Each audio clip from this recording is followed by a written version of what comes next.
toad. Toad.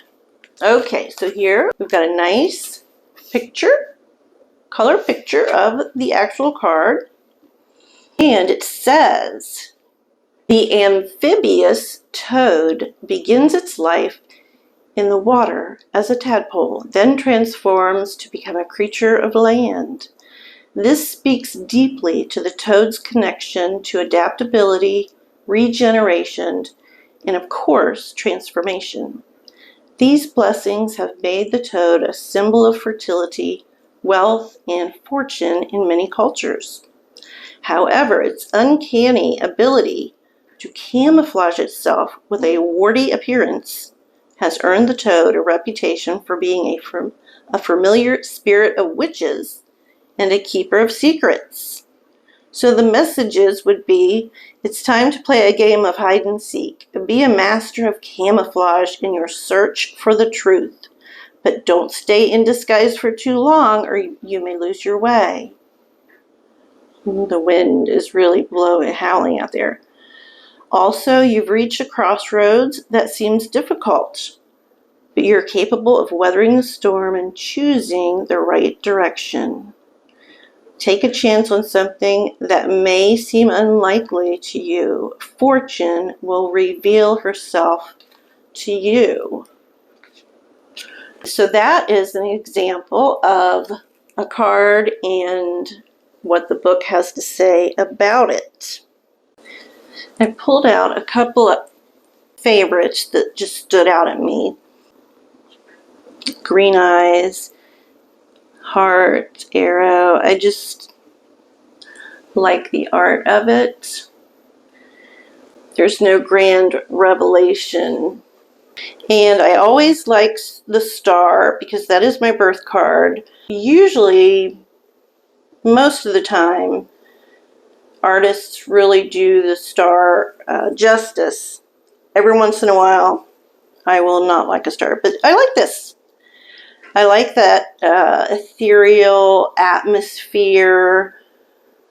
This owl, it seems like it's in a snowy type environment, and it's very dignified.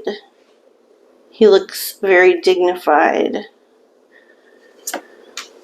Environment, it vibrates out, kind of like throwing a stone in a pond, but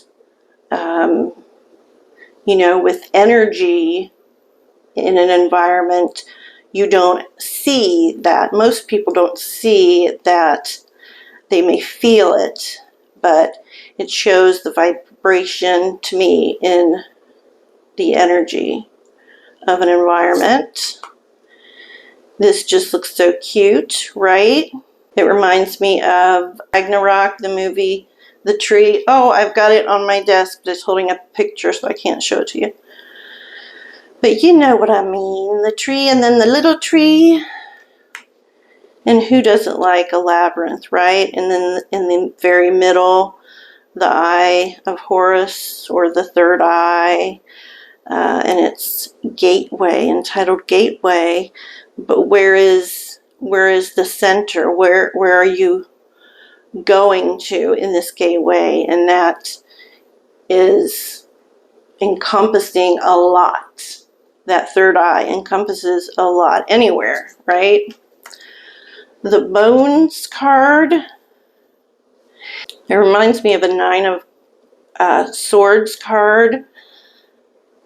It's just, I like it. It's haunting. You can see a lot of figures and bone parts. And just a beautiful fox. I like how she curls when she draws the animal, paints the animals. There's a lot of curliness to it. I like that. And along with the trees. I am a sucker for trees. And I found this really interesting to be roots, right? Oh, pain, sorry. I found this interesting that the roots are is the heart of the matter, right? This one, just beautiful card.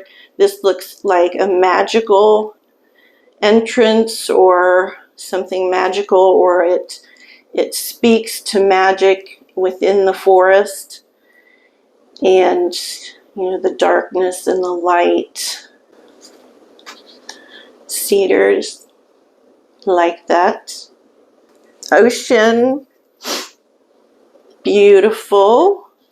The foamy white and the circular. I just liked the card.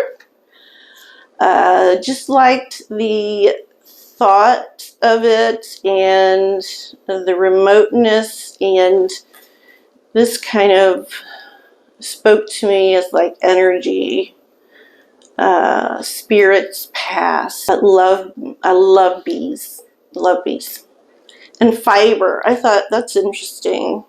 There could be all kinds of fiber that you're talking about, that she's talking about. I haven't looked it up, but I thought that was pretty. And patterns. We love patterns as humans, right? So those are some cards that I just pulled out that I enjoyed. So there you go.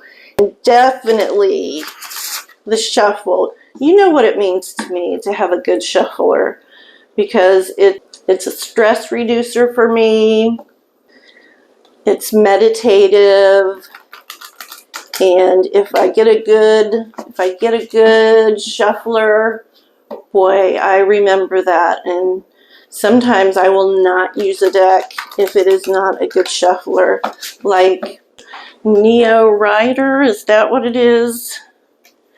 This one is a very nice collectible deck, but this is, it's crazy. I mean, well, let's get it out. I haven't got it out in a while. It is so crazy slippery. You cannot work with it. Now, if this is the only deck I owned, I would make it work. But it is just really, and I'm sure that as time goes by, you could probably, it would probably break in and be less. I can't even hold it. So it's a nice collectible piece, and I'm sure people have made it work. Just not me. Okay, so there is Eeyore, and a neat deck with a great guidebook.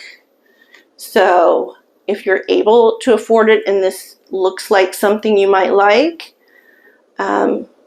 great. If not, I hope you just enjoyed the flip through, but definitely, stay within your budgets. I'm telling myself that as well as everyone else.